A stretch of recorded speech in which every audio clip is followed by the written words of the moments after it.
దేవుని నామమునకు మహిమ కలుగును గాక. దేవుడు మనకిస్తున్న వాగ్దానము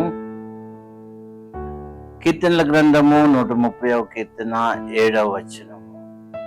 ఆయన యొద్ద కృప దొరుకును, ఆయన యొద్ద విమోచన దొరుకును. యేసుక్రీస్తు వారి యొద్ద మనకు కృప దొరుకుతుంది, అంతేకాదు విమోచన దొరుకుతుంది. యేసుక్రీస్తు వారు మనకు విమోచకుడు. ఆయన శిలువ మరణము మనకు విమోచన కలుగు చేస్తుంది, ఆయన రక్తము మనకు విమోచన కలుగు చేస్తుంది. కాబట్టి ఆయన మనం ఆశ్రయించినట్లయితే ఆయన యొక్క కృప పొందుకుంటాం. ఆయన ఆశ్రయించినట్లయితే ఆయన అనుగ్రహించే పాప క్షమాపణ పొందుకుంటాం. ఆయన అనుసరించినట్లయితే మనకు విమోచన దొరుకుతుంది. దేవుడు మనకు విమోచన అనుగ్రహించును గాక. ఆమేన్. దేవా, నీకు వందనాలు ప్రభువా.